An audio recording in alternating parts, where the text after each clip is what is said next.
Please, Dr. Honore, the mic is yours. Good morning, everyone. Dr. Buitrago did make us tired, right? Good morning, everyone. Thank you. I forgot. This is characteristic of Seventh-day Adventists. You have to say good morning twice to get a good answer. It always worked that way. Characteristic. We will try to focus during the next couple of minutes on governance structure, starting with ASIA itself. Yeah, I will try to ignore it. Don't worry. The focusing on the idea that is our objective, integrating our activities, our operations, our function. And how does a governance structure assist in this? Current governance structure of ASIA, you know what ASIA is, right? We know what ASIA is. It's Adventist Health Services of Inter-America. The 15 hospitals, soon to be 16, and the more than 20 clinics, plus other health-related organizations around the territory, forming what I like to call a system. Not having in mind the definition of a system, the way people look at it from the healthcare standpoint. I don't know if you see what I'm saying. We would think of a system of a united group of entities having a central governing body, maybe themselves with their own subsidiary governing bodies, we could call subsidiary boards as such. But many things are controlled from the head. It's not the picture that we have in mind. Yet the church is seen as an integrated system made of stand-alone entities in different territories, different languages, different currencies, different laws. Culture is different. In order to, we do have general conference divisions. Those are regional, the divisions are regional entities grouping unions. The unions group conferences and missions, and the conferences and missions are made of individual churches and groups, companies, and so on and so forth. Yet there is a level of, even though from top to bottom, the church has central policies. And I remember when for the years I spent in policy committees, there were always bold statements that were coming from the top and that were not negotiable. And the rest of it could be adjusted and adapted to local, natural local things, factors. I will not elaborate too much on that. We saw this morning how we have started to see this morning the differences that do exist between the ecclesiastical segment or arm of the church and the institutional one, focusing a little bit more on healthcare ones. We have seen it, and every time I sit down to listen to that presentation, it enriches me more because we discover more and more to be said, to be told, and I'm very grateful. I learn every time from this. Therefore, I do not expect this body to have gathered it. Even those of us who have heard it before, today it came to us extended, amplified, even explained even more. It is important that we keep that in mind. I recognize one thing, that the church I have been part of for the last 50 plus years has grown. And it's a sign of the time for me that today union presidents, conference presidents, union officers, leaders in the ecclesiastical realm are today sitting here as part of the healthcare sector or healthcare system and learning to deal with those differences. Therefore, learning them and practicing them is going to be very challenging for many of us. The governance system is the guarantee, when it's properly structured and operated, it's a guarantee that we are guided by the Holy Spirit, because everything is to advance the mission of the church, which Dr. Genesius most of the time calls the mission of God. And I understand why he thinks of it like that. ASIA has been conceived in the middle of that kind of difficult issues to deal with, when we did not have the kind of presentations and we received this morning, the kind of information we received this morning. We were living it without realizing that it was so. The current structure of ASIA is made of one GC representative, and I am illustrating shared governance. One GC representative, 3 IAD administration members. There is a 4th one sharing this board, but as the representative of the president. Therefore, it's not 4 people, it's 3. One of them, the president, is represented by the vice president. We understand that. Then we have the leadership of ASIA, the president and the treasurers. They have voice and vote in that board. Then we have union administration. At this point, let me clarify. When in the constitutive act of ASIA, the unions with healthcare entities, both major and minor hospitals and clinics, were represented by their 3 officers, administrators. One union had 2 administrators back then, a secretary treasurer and a president. And Montemorelos was represented by its president. With that group forming a constituency guided and by the division administration who made the decision of forming this organization, the 3 union administrators were part of that constituency. But regularly the bylaws makes the union presidents a member of the board. Whether the union president is the board chair or not, because we do have some hospital board chairs who are not union presidents, but normally the union president is part of that board.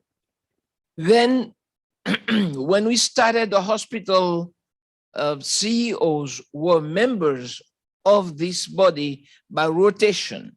we started with 10 hospitals, by the way. Back in 1990, 10 hospitals. Quickly, we had 12, 13, then 14. And we divided it into two groups who were rotating on a yearly basis to sit on the board.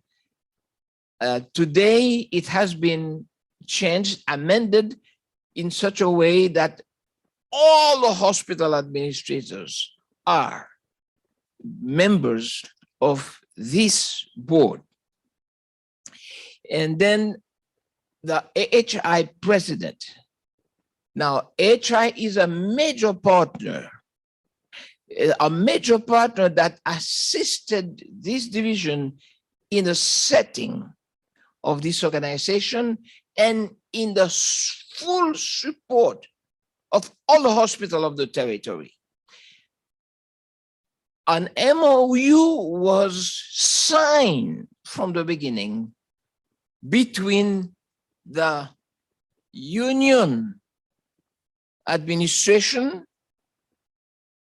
The union president would sign that MOU, voted first at the hospital board to access a membership in AHI.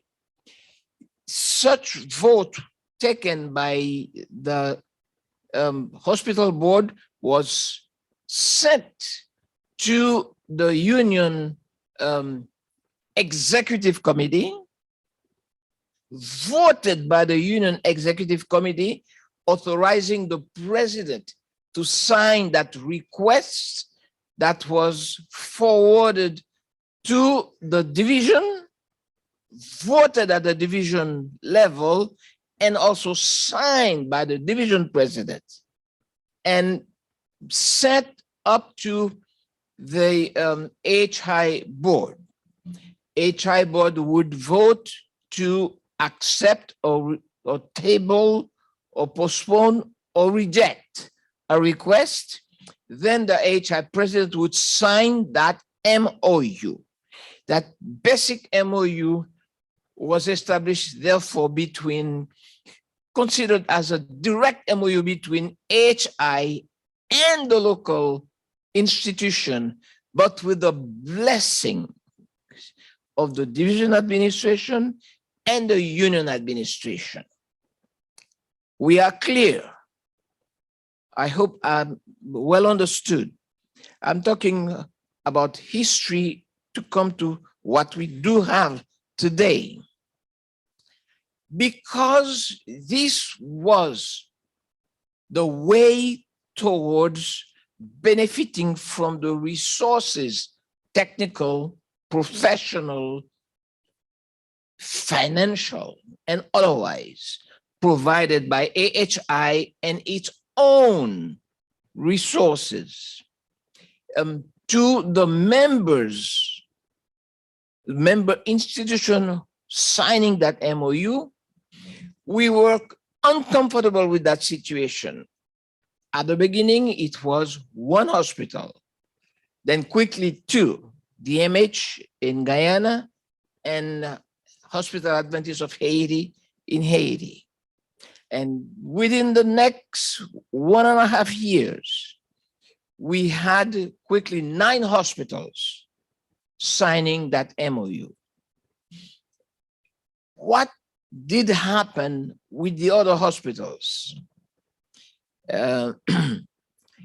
We were benefiting from resources, and HI was very leniently providing resources, almost the same amount of resources, even at the financial level, to non-member institutions. And it was decided to really generalize that and level the field by making all the institutions potentially members. Therefore, a final MOU in 2012 was signed between the division and AHI by the division president and the AHI president, accepting all the 14 institutions of the division as members. Yet, that acceptance opened the door for each institution to benefit from resources, even without being bona fide member institutions, that they had to ratify still by a direct MOU voted by the board and signed by the board. In other words, the division opened the door to the benefits of that affiliation, and each institution has the right to take it, accept it, or reject it. Until today, we do have several institutions who never took advantage of that, but they benefited from the resources available anyway. When COVID came in 2019, that was the best example where a large amount of money came and was divided between all the institutions, not at the same quantity, the same amount going to everyone. In the first round of financial assistance that came to assist, to help us. And the second round of money came, that one was equally divided between everyone as a way of encouraging all of us to benefit from what we can work on with HI. One of the benefits that were given to us was training. You know, it's easy to talk about governance and put nice title on papers and give it to a group of well-meaning individuals who want to function, but without understanding what we're dealing with. The difference between governing an institution and managing an institution was very blurred for many of us. And it was decided to go ahead and train, first of all the healthcare institution managers, the administrators. The division financed systematically an MHA program, Masters in Health Administration, with the help of Loma Linda, sharing the cost. And we only had, we were supposed to have one representative from each institution benefiting from that training. And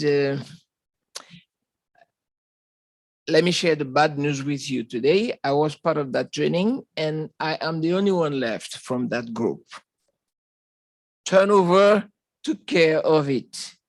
Only one left and I'm retired. A few years later, we renegotiated with AHI again after that MOU was signed in 2016.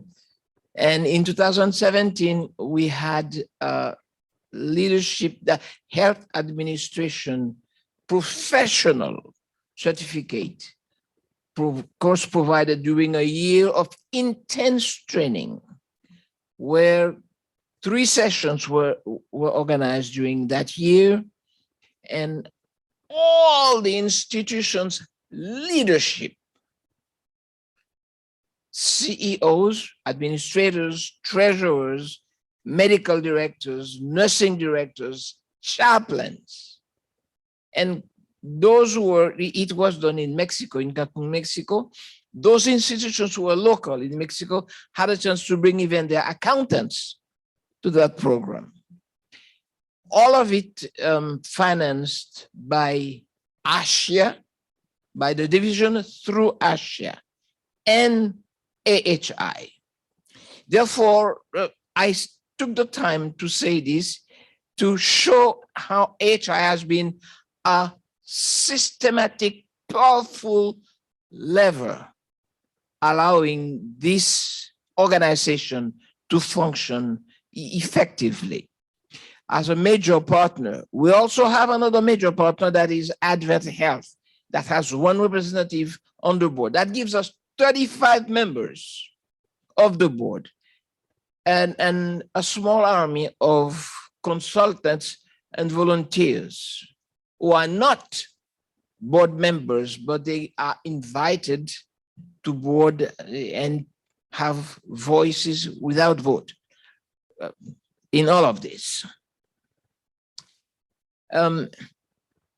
As we share, all of us in Asia, the same mission and the same vision and values that are absolutely similar, I believe that it would be, that brings me back to the very first session of strategic planning of the Inter-American Division back in, I think, 1996, something like that, when it was painfully accepted by the entire territory, the entire territory, the Inter-American Division territory organizations, unions, and so on and so forth, to put together our heads and select one mission for all of us. The mission that we do have today. I'm so proud of that mission. The process was very painful, lots of discussions. It was, many people went home unhappy about it, because I was among those who learned that I have to have my own mission statement. Therefore, if my church has its own mission statement, I accept it, I like it, but my mission statement is this one. And I wasn't the only one having that thought. And today, it's naturally accepted that we have one mission statement and one vision statement. Right, Dr. Braham? And we are so proud of that. We are happy because it really focuses on what we do as a church in a large territory like the Inter-American Division. So it is thoughts for, food for thoughts for us today, as each institution has its own mission statement. Let's think about it and see. So many things are common in it that it's worth thinking more and more about addressing that for the sake of integration and unity in the way we advance, planning projects, and so on and so forth. I am encouraging you to realize that in the MOU signed between the division and AHI, several conditions were outlined. One of them was to officialize this organization and make it sustainable, make sure that it's run properly. That's why until today, and some of it will be addressed by Dr. Braffett when we talk about finances, the division is carrying the burden of the financial expenses, starting with the compensation of the leaders, then the operating budget for that organization. And this year, I'm so glad that after I left, the budget was doubled. I'm so glad for my successor that he has twice the budget that I had to function, which means now there is an additional budget for development, and we can approach to that. And the division did it automatically without any reluctance, because the MOU made it absolutely imperative that the division shows that it puts his mouth where the spoon is, or the spoon, I don't know, the spoon where the mouth is, whichever way you want to look at it. In other words, walk the talk, not just talk and talk. And the division is walking the talk. It is for me, a significant message that is being sent, that the the financial part of this must be an integrated thing as well. We need to carry that burden together. And the time will come.